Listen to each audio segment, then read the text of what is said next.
On Unreported World, we're at the mass games in North Korea. Marcel Theroux attends the country's 70th birthday party after travelling outside of the capital, where there's much talk of reunification with the South. But his biggest surprise comes in how the North Koreans plan to attract you to visit. And here's a clue: you'll need some skis.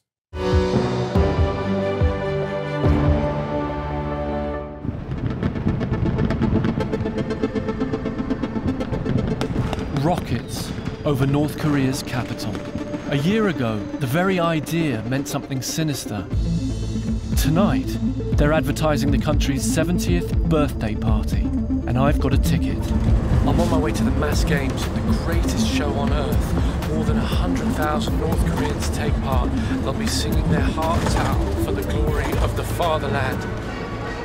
This will be the climax of a journey around North Korea, where I've never been sure if what I'm seeing is real or just for show.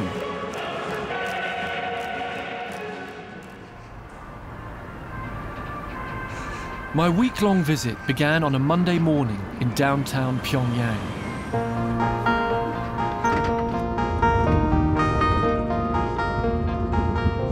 This is the only way that you can visit North Korea under strictly controlled conditions.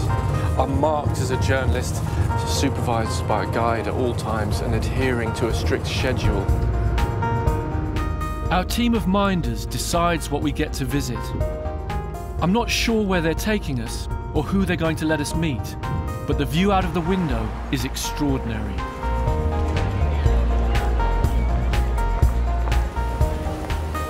The way the people are dressed, the lack of advertising, the propaganda posters, the general orderliness all reminds me of the Soviet Union in the 1980s. It's like we've slipped back in time almost. Our first stop is something called the Tower of the Juche Idea, and all I know for sure is that it's very big. The tower's official guide tells me it was built to celebrate North Korea's unique brand of socialism. So still the Juche idea. Our viewers will have no idea what the Juche idea is. Can you explain, Mrs. Cha? So the Juche idea has been created by the President Kim Il-sung, saying that if one believes in the local people and relies on them, we shall get the universe. But if we are forsaken by them, then we will always fail. Well, I'm still baffled. But perhaps you need to climb it to understand Kim Il-sung's vision. And suddenly, the guy from the street took a picture. Wow, who knew that the capital of North Korea looked like this? And I'm told this is all part of a building boom that has changed the look of the city. That's the famous unfinished hotel that stands like a Martian pyramid and has been there for decades. But these buildings along the waterfront are all new. I've heard stories about a shabby grey city with power cuts. But Pyongyang looks like a boom town. Juche, whatever it is, appears to be working. We're on the move again, but our progress across the city hits an unexpected problem. So we're stopped in traffic because the president of South Korea is here with his delegation. So the city's in lockdown and we're not allowed to film the motorcade. So we're stuck next to this bus. It feels like we're here at an incredible time. North and South Korea are holding peace talks. Even the fact that we're allowed to film out of the window is a big change for visiting journalists. But throughout the city, Big Brother is watching. Images of Kim Il-sung, the country's founder, and his son, Kim Jong-il, are everywhere. But it's the grandson, Kim Jong-un, who's now in charge. Next stop, and it's something I've been hoping to see. Giving you an escorted tour of the Pyongyang metro system, which is it's meant to be very beautiful. What's the name of the station? Puhong Station. Puhong Station. This is a real treat. Check out all the advertising. a rumour started that you only had 2 stations. Why? Because journalists were taken to one station and they came out of the other station, and a rumour started that the Pyongyang system only had 2 and it wasn't real. That's the most distortion I've ever heard, I would say. That's why it's very important to see with your eyes. Mr. Ri is our chief minder. It's his job to give us the best possible impression of his country. This is a tour of Pyongyang. We're only getting to see a very particular selection of sites. We are controlled very rigidly. We get hurried on from place to place. So, in a way, it doesn't feel like we're engaging with this place at all. Whoa! Look at that. I'm amazed to see that every single person is wearing a badge of North Korea's leaders over their heart. And yet even here, there are signs of change. The 2 guys next to me are playing on their North Korean mobile phones. What's most unusual about these smartphones is that none of them can call abroad or connect to the internet. They're a sign of prosperity, not freedom. Just like me, these North Koreans can only see what the government allows. We only have 2 stops. You never asked me. No, I'm kidding. I'm kidding. I know you have more than 2 stops, but you can see how the confusion arises. In fact, the map shows 16 stations on the metro. I've yet to visit the others. Next on Mr. Ri's schedule is a factory. The murals are a feature of these factories. They celebrate times when the leaders of the country have come and given what they call on-the-spot guidance, which means, in this case, that Kim Jong-il would have come and given them advice on how to farm fish. The great leader's visit is also commemorated in a special history room.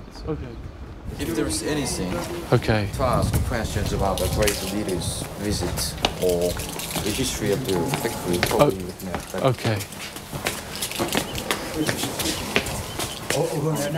But no filming is permitted inside. With everything connected to the leaders, there's an atmosphere of great reverence that's almost religious, and a feeling that if you do something wrong or disrespectful, you're going to cause huge offence, which is, I think, why the cameras weren't allowed in. Mr. Ju is the boss of this state-owned enterprise. I ask him about the salaries he and his workers earn.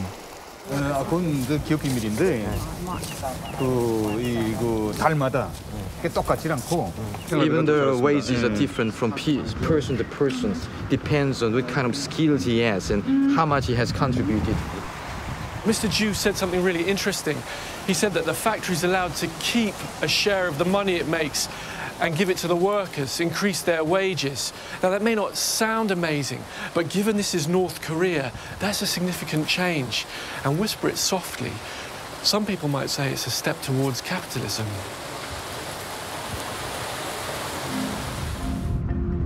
I see other little hints of entrepreneurship as we drive through the city. New retail kiosks that have sprung up across the capital. And where there used to be posters attacking US imperialism, there are new ones calling for economic growth. Rival taxi firms are competing for business outside our next stop, a trade fair. The place is teeming with people. There's so much energy in there, but our cameras aren't allowed in. But there are exhibitors showing energy drinks, honey products, electrical products. A lot of them are looking for investors, and all of them want to do business with the outside world. The vast majority of foreign companies here are from China, North Korea's biggest partner. International sanctions imposed because of North Korea's nuclear weapons program badly affect the economy. But I can see there's a local middle class with the money and appetite to buy. As night falls, there's time for the day's last excursion. This is a surreal sight, Pyongyang Fun Fair. This is not anyone's image of North Korea. This is the big question about North Korea. Are people terrified or are they having fun?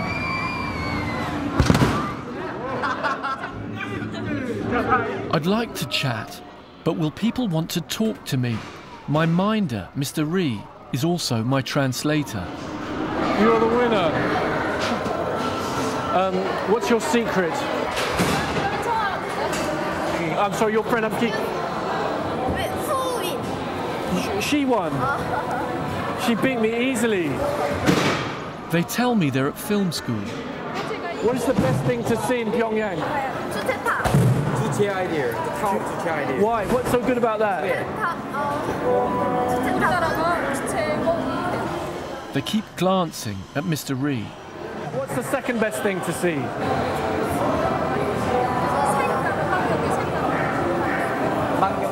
Everyone stays on message.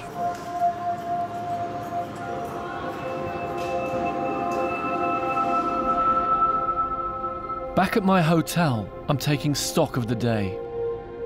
I've been warned that the walls have ears, so I'm out on the balcony. I do have to keep reminding myself that I'm seeing a bubble within a bubble, that Pyongyang is a city of 2.7 million people and there are 25 million people in North Korea. So I'm seeing the most elite, the most privileged section of society. It's a bit like going to Mayfair and assuming that that gives you a representative glimpse of the entire United Kingdom, which it clearly doesn't. I wonder what life is like beyond this bubble. The next morning brings a chance to see. We're heading out of Pyongyang towards the monument that marks the city limits. We pass a series of checkpoints. Entry to the capital is only for the chosen few. Beyond it lies a very different world. I see a much poorer country, oxen ploughing fields, people planting and hoeing by hand. This feels tantalizingly close to the real North Korea. I wonder if the minders will let us get any closer. We're going to visit a showpiece collective farm in this agricultural area. We're having a lot of difficulty filming though because this place is crawling with soldiers. And I suspect they're helping with the harvest because the North Korean army is so big. A lot of times the soldiers are used for building and agricultural work. We're given a tour of the farm by Mrs. Kim.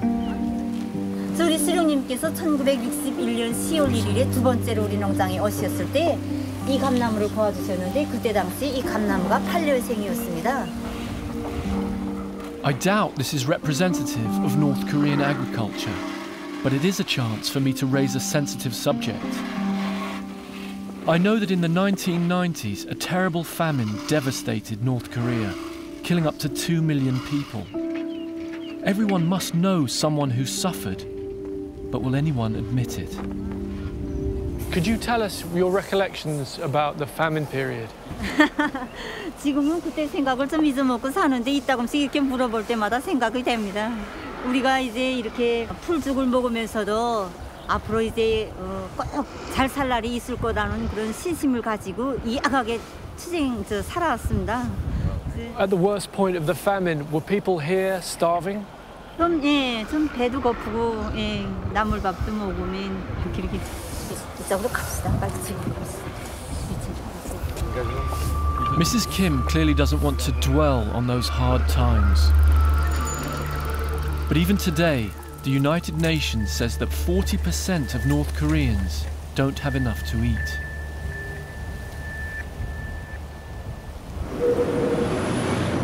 That night, Mr. Ri takes us out for dinner in Pyongyang's newest neighborhood.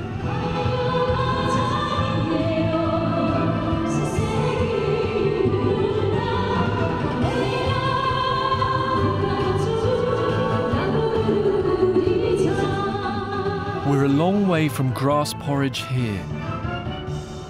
The clientele are Pyongyang's nouveau riche. In spite of international sanctions, there's no shortage of foreign booze.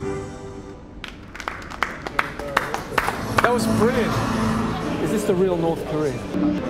I will live up to your judgment, and with your own eyes, I'm sure that you are able to see what is right or wrong.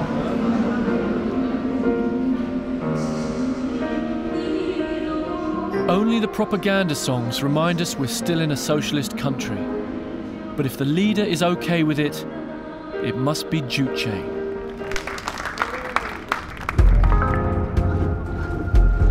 Another day, yet another excursion.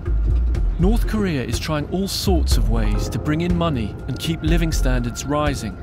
But our next destination still comes as a shock. So where are we going? What's happening now?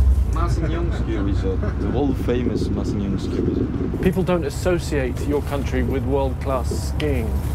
How did it come about? It's our great leader Marcel Theroux's idea about. Chairman Kim Jong-un was educated in Switzerland when he was a young man. Is that where he got the idea? I'm not aware of that. Oh, you didn't know that he went to school in Switzerland? That's not, you're not aware of that? Okay. If Mr. Rhee knew that his great leader went to a fancy Swiss boarding school, he wasn't admitting it to us. So this is the Massikrong Hotel. It's part of a ski resort that is being built for North Korea to bring world-class skiing facilities to this country. I'm not sure who this is intended for. Foreign tourists or the great leader himself? I mean, it's quite bizarre to have a ski resort in a country where there aren't enough buses for everyone.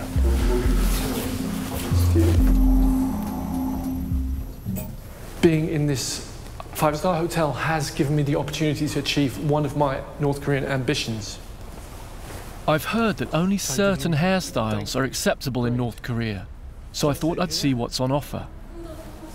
They've got names like Ripple, Cloud, Firework, Sunbeam, Goose, and Traditional Fan.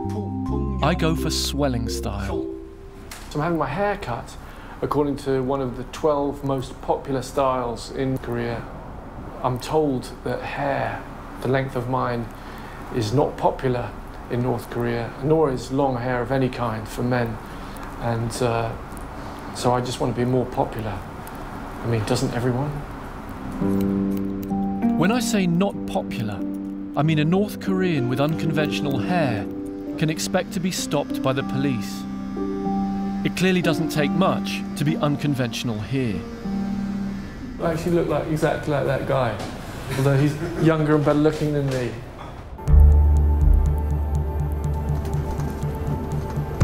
If military haircuts are popular, perhaps it's because North Korea is a country at war. We're heading to the front line, the demilitarized zone, the border that separates North and South Korea. We're now in the demilitarized zone and we're being escorted by a colonel and a soldier from the North Korean army. We're a stone's throw from the border with South Korea. I can see a South Korean flag waving over the trees in the distance. North Korea has over 1 million men in uniform, the largest army in the world per capita. One of them is our guide, Lieutenant Colonel Hwang. You're on the front line of a war that's still active. Do you ever feel afraid? 우리 이 위대한 분들을 실용으로 모시고 있기 때문에 우리는 조금도 두려움이 없었고 싸우면 반드시 승리한다는 이런 신심이 넘쳐 있었습니다. This is the border between North and South, and the blue huts are actually the American huts. The white ones belong to North Korea, and look, there's a little detachment of North Koreans guarding that hut in case any American soldiers tried to defect to North Korea. Yeah, really good question there. U.S. soldiers. Where? There. Behind the blue building. I wondered what Lieutenant Colonel thinks when he sees the American soldiers. 미군 군인들의 맨 처음에 볼 때 이미 오래전에 말입니다. 오래전에 볼 때는 저놈들이 바로 우리 철선 지원수로군. 우리 할아버지, 아버지들이 이런 쓰라린 각오가 저놈들 때문에 쓰라렸구나.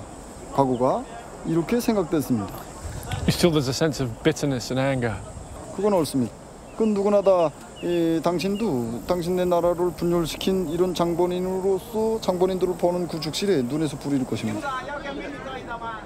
No, when I see that line, I think that North and South Korea are like twins that have been separated at birth. On this side, communism or socialism, and on that side, capitalism. And just 70 kilometers away is Seoul, the capital of the South. I've been to Seoul, and it's hard to imagine a bigger contrast than between its high-tech glamour and this. In the decades since Korea was divided, the North has become vastly poorer than the South. Average incomes are about £1,000 a year. It seems inconceivable that the two Koreas could ever be one nation again. I'm heading back to Pyongyang for what promises to be the highlight of the week. Whoa, look at that. The mass games are about to start.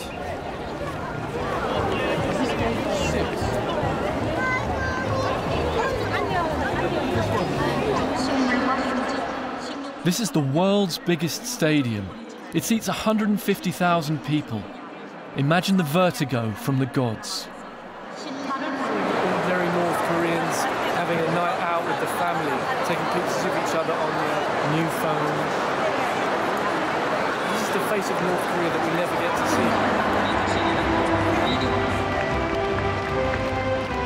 see. In front of us are 17,000 school children drafted in to flip the cards that will form the backdrop. So there's a guy at the bottom, like an air traffic controller, waving a red flag, and he's coordinating this entire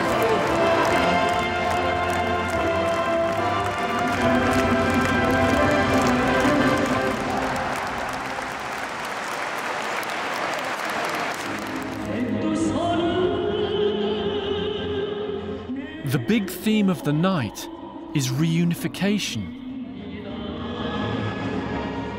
And the loudest applause is for this. Footage of Kim Jong-un and the president of South Korea shaking hands at the demilitarized zone. Uniting the two countries is shown as the goal of their talks. The crowd loves it. But I wonder what kind of country that would be. The performance shows how different the two Koreas have become. The South has K-pop, the North has this.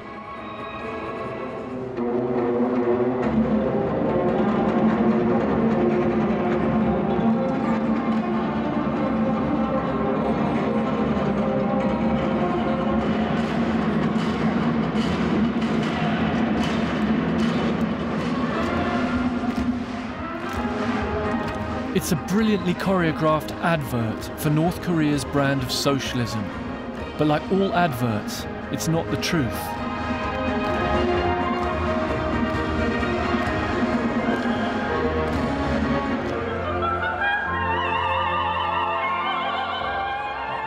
The invisible people pushing that platform remind me of everything we aren't being shown. The tens of thousands of political prisoners who could fill this stadium. The 1 in 5 North Korean children who are stunted from lack of food.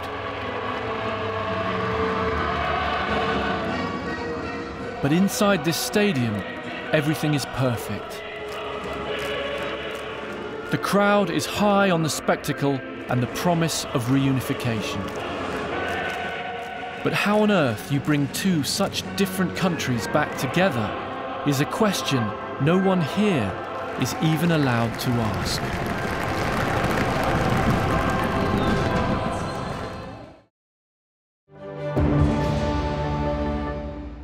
Tonight on Unreported World, North Korea is building up a nuclear armoury that's putting the secretive state on a collision course with the USA. Kim Jong-un's representative to the United Nations says nuclear war could break out at any moment. But North Koreans do escape the regime. There are now more than 30,000 defectors in South Korea. And there, a TV show that quizzes them about their lives in the North is turning them into stars. Shay Rhodes reports from the country's capital, Seoul.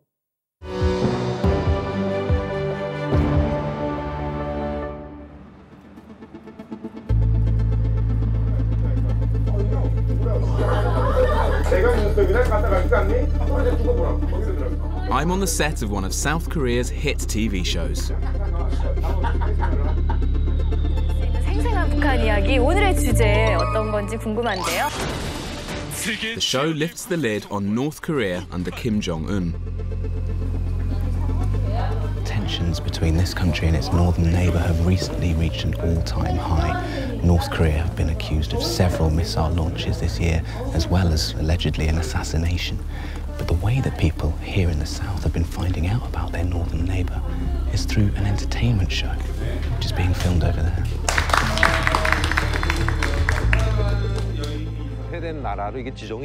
Its stars have fled the North Korean regime.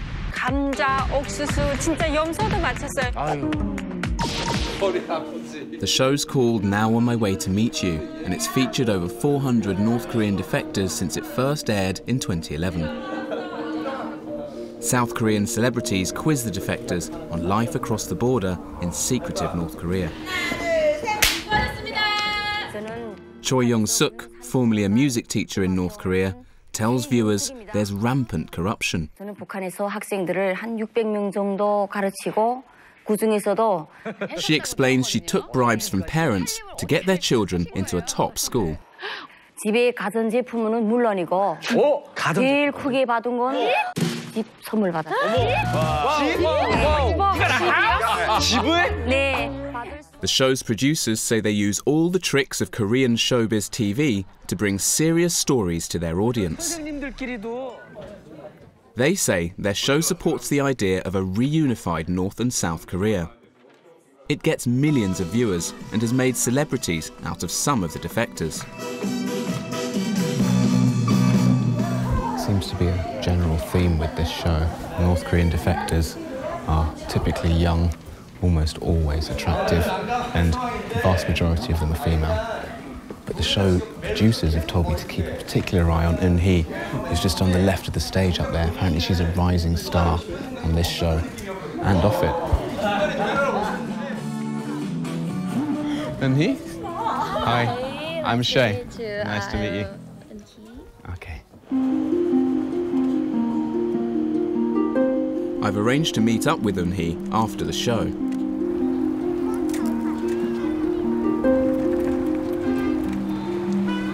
I want to find out why she decided to escape North Korea. Hello, Eun-hee? Hey, wow! Hi. Welcome to my house. Thank you, I'm Shay. So nice to see you. You too. Cool, thanks for having me. Eun-hee is 26. She defected 4 years ago. She tells me North Koreans aren't supposed to run private businesses, but many do. Her family had a car dealership and were part of an emerging middle class. Why did you leave? For freedom. I love freedom, but I have a mouth, but I cannot speak everything. If I speak about Kim family, I couldn't die. I hate it. She tells me smuggled videos from outside North Korea made her want to defect. What did you see in the videos that made you think you have to leave? 여자들이 핫팬츠도 입고 그다음에 긴 그 머리도 하고 막 여름에 막 예쁘게 하고 다니는데 이제 나는 그렇게 하고 다니면 맨날 단속당에서 12시까지 서서 있어야 되고. Other defectors also claim the government demands a conservative dress code. Aged 22, she left. 세계 여행을 해보고 싶어요. Perfect. Yeah. Seoul is only 30 miles from North Korea, but the two countries are technically still at war, 60 years after the fighting ended. The border remains a front line. Eun-hee had to travel the long way round. 북한에는 교통의 자유가 없기 때문에 여기서 내 고향에서 양강도까지 가는데 3일 걸렸어요. She spent 7 days travelling through China, terrified she'd be arrested and sent back to North Korea.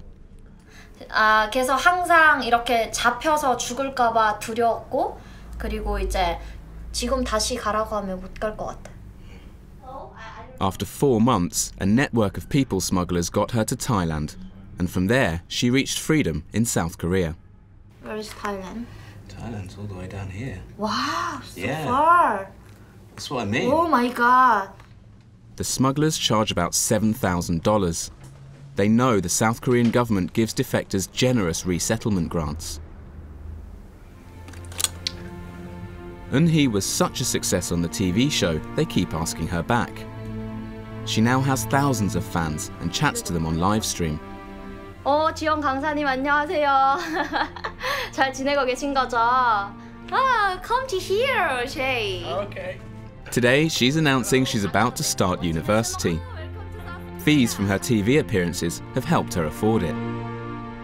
너무 많이 떨려요. 그리고 이제 너무 이제 그게 근심이 되고 정말 내가 내일 아침에 가서 그리고 이제 세터로 갔을 때 내가 북한 사람이라고 말했을 때 친구들이 나를 어떻게 받아들여 줄까 꼭 걱정하지 않아도 될 듯해요. 항미 고마워. 근데 많이 걱정돼. 우리 항미는 내년에 이제 대학을 가게 되니까. Good night.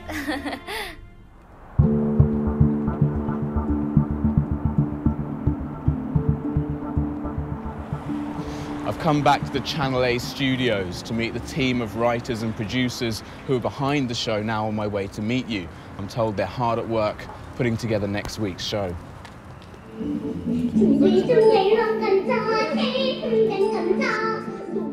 Hyo-sun Kong is the series producer of the show. She's invited me to have a sneak peek at the rehearsals. As well as sharing their stories, the defectors show off their talents. It's good, it's good. Do you think people in North Korea watch this show?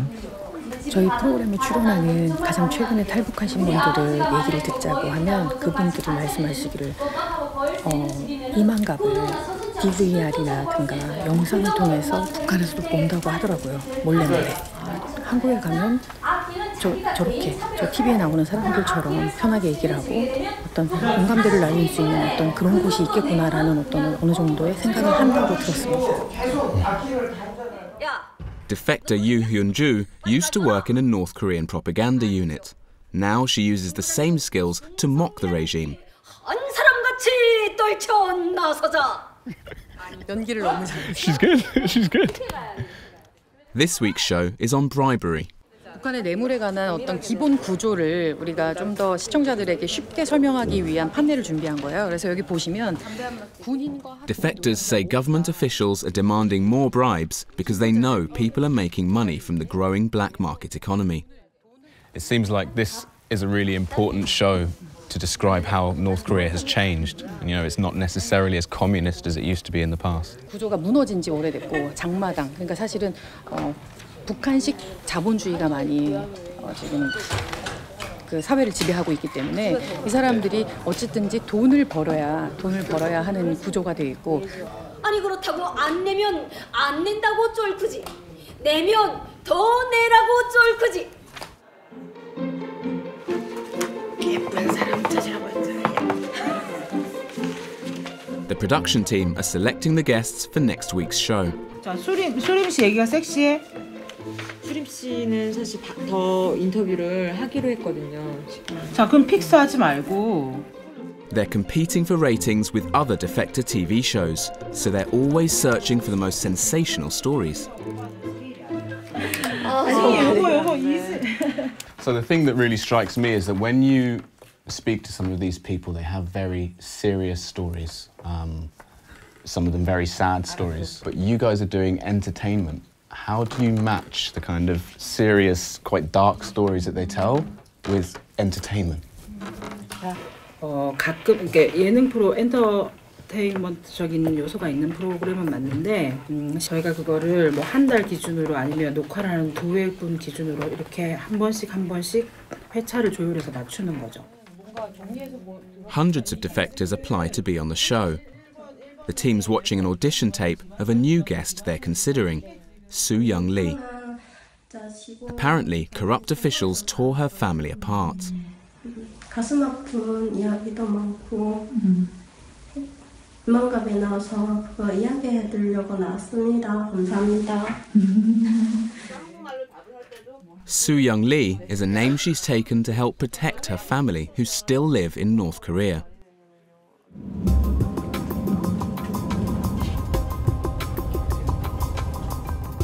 Soo-young lives and works as a hairdresser 3 hours south of Seoul in a town called Yangsan. Her aunt is a regular on the show and put her forward for the audition.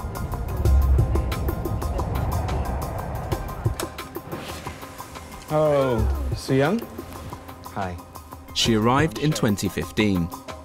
Unlike TV star Eun-hee, whose family had money, Soo Young's life in North Korea was very different.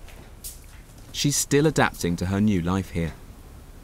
그런 두려움도 많았죠. 내가 이제 앞으로 여기서 거의 집에 있을 때는 막 부모나 형제 밑에서 살았는데 여기 나와서는 내가 어떻게 혼자서 살아야 되고. Before we head out, I'm eager to find out more about her life in North Korea. How's this flat different to where you used to live in North Korea?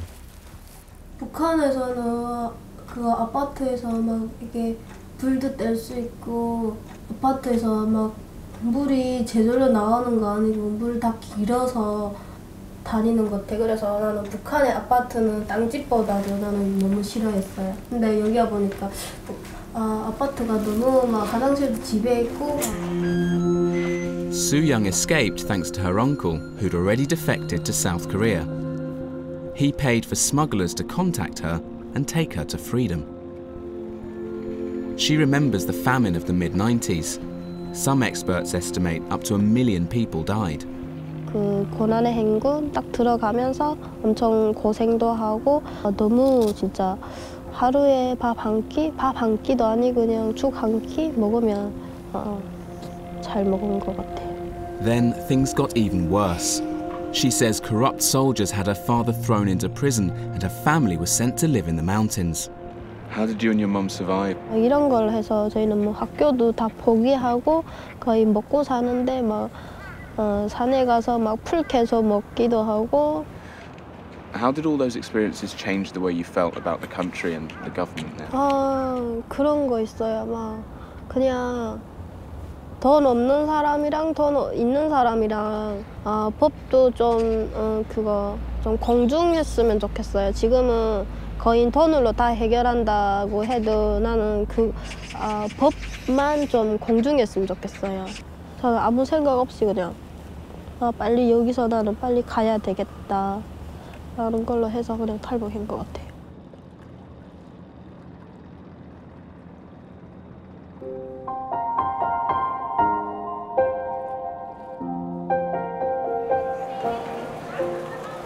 Today, Eun-hee's heading to her first ever class at Chung'ang University.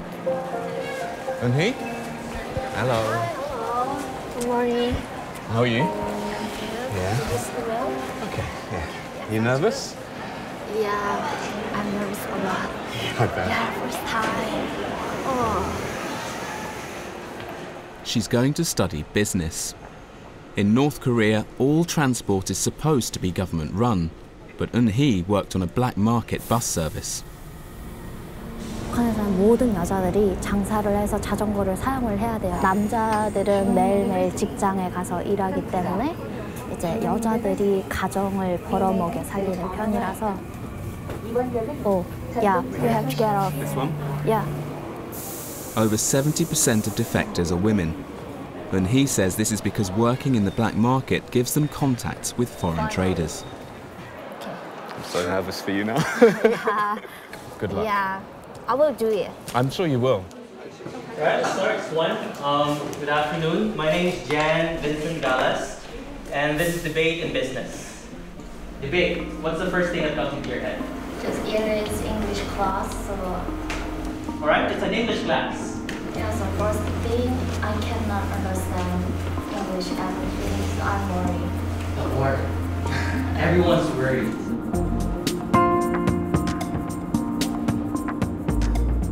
The next day, Soo Young arrives in Seoul for her TV debut. We've introduced her to someone who knows all about life in the limelight, Eun-hee. You're the expert. Gangnam. Okay, cool. Right, that's enough. We look like tourists. We're tourists. We're in Gangnam, one of the liveliest districts in Seoul, where wealth and fashion are on display. The same in North Korea? Do people pay attention to their appearance? 여기만큼은 없죠. 여기만큼 언제 뭐 먹고 살기 잘 사는 사람들, 뭐 차를 타고 다닌다거나 돈 좀 있는 사람들은 뭔가 외모에 신경 쓰려고 뭐 일본에서 들어오는 옷을 입는다거나 한국 옷을 입는다거나 It's Soo Young's first shopping experience in the capital. Yeah. Oh dear, she's just been signed up to the full-on membership card. She's put her email address in. I noticed the lady behind the counter ticked all the options for her. How do you get these kinds of things in North Korea? Are there shops or how do you get it? 이런 거 장마당에 있어요, 파는데. 갈 수는 있는데 엄청 비싸가지고 뭐 별로 생일 때 한번 선물은 받은 것 같아요. Do you think you've changed since you first came to South Korea? 너무 많이 달라졌고 그거는 질문을 하면 내가 말할 게 너무 많아서 할 수 없을 정도로 나는 너무 많이 변했고 왜냐면 이제 변해가고 있고 이제 자유를 이제 얻다 보니까 내가 할 수 있는 모든 것들을 다 할 수 있고 공부도 할 수 있고 예쁜 이어링 샵에서 이어링도 살 수 있고 그리고 이제 짧은 치마도 입을 수 있고 그 머리 헤어 컬러도 바꿀 수 있고 내 모든 것을 다 할 수 있다는 게 너무 행복한 것 같아요. 오늘 반가웠고 이제 나중에 Eun-hee has undergone a huge transformation, one that Soo Young is only just starting. Bye. Tomorrow, Soo Young will appear on a national TV show, where she'll get the chance to tell her story.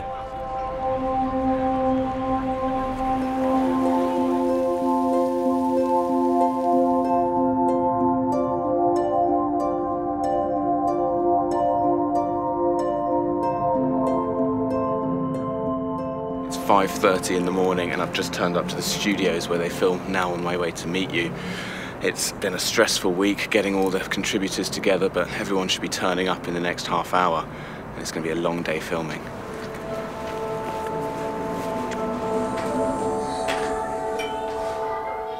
It's amazing to see what they can do with makeup, which is really useful because Soo Young is so nervous that ever since I met her, her cheeks have been bright red. 너무 긴장하지 마세요.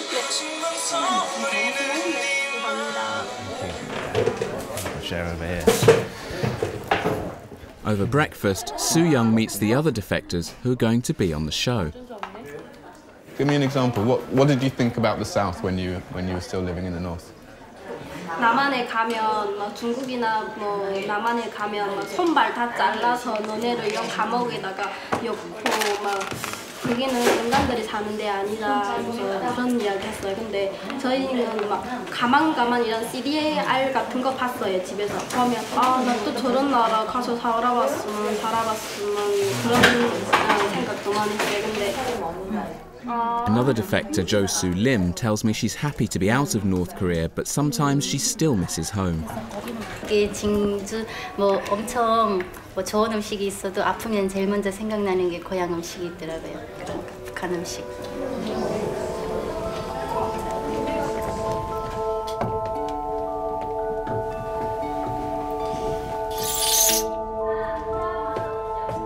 Wow.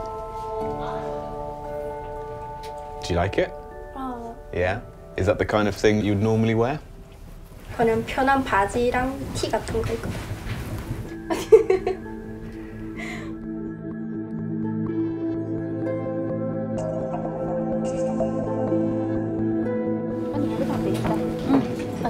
Two years ago, Soo Young was living an isolated life in North Korea. Now, she's going to tell her story to millions. Soo Young's about to go on. I think she's backstage here somewhere, probably incredibly nervous. Soo Young, how are you doing? 저 시간이 다 다가오니까 심장이 더 뛰고 있어요. Yeah. It's normal. Totally normal. Good luck.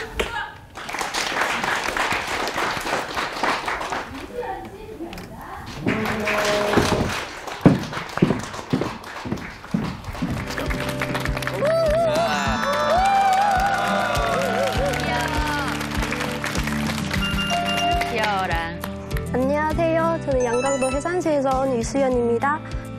저희 아버지는 군인들 소 훔치는 데서 망을 봐주다가 저희 아버지는 징역 10년을 갔어요. 저희는 하루아침에 아빠랑 생이별을 당하고 저희는 산걸로 저희 추방됐고요. 어렸을 때 힘들게 자란 거 이야기 들으려고 여기 나왔습니다. 감사합니다. Finally, Soo Young gets the chance to tell everyone about the moment her father was taken away. 이번에는 아빠 따라오는 길이 아니라고 며칠만 기다리면 아빠 올 수 있다고서 아빠 장갑이랑 이렇게 목수건이랑 저한테 끼워주면서 좀만 기다리면 엄마랑 같이 올 거라고 아빠 가면서 제가 보이지 않을 때까지 손 주워주면서 그게 제일 아버지 마지막 기억인 것 같아요. 수연 씨. 어떡해.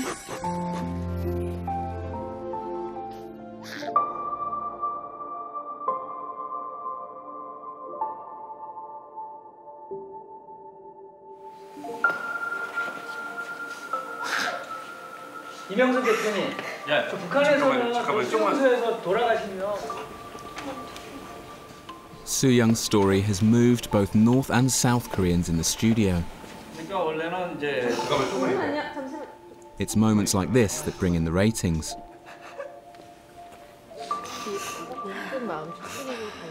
The crew decide to take a break.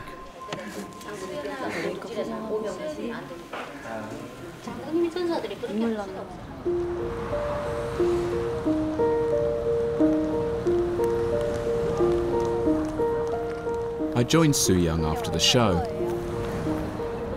말만 해도 진짜 눈물만 나오고 했는데 내 아빠에 대해서 진짜 너무 억울하고 북한에선 진짜 그렇게 말해도 누가 뭐 들어줄 사람은 없어요. 막 이렇게 말하면 그러면 그렇네 막 했는데 여기서 그런 소리 하면 정말 막 엄청 깜짝 놀라고 하는데 세상에는 알리지는 못해도 이만갑에서 뭐 아빠에 대해서 아빠가 이렇게 억울하게 돌아가시고 우리 가족은 억울하게 이런 처벌도 당했다고 그런 조그만한 뭐 조금 TV에서라도 말했으니까 조금 마음은 좀 후련하고 그런 것 같아요. So now that you've been on TV for the first time, do you think that's what you want to do? 네, 뭐 다시 나가고 싶어요. 하다가 도중에 굳어가지고 다시 들어올 줄 알았어요. 근데 대담하게 거기서 하는 거 보고 나 또 내 자신을 그때 조금 더 알아간 것 같아요. 좀 더 대담해지고 I think you're very brave. 잘 모르겠어 말하는데. Soo Young knows her words may be heard in the north too, on smuggled copies of the show. Shortly after we left, tensions between the international community and North Korea escalated. While the world struggles to contain Kim Jong-un's nuclear program, defectors like Eun-hee and Soo Young are challenging the regime in a different way, by speaking out.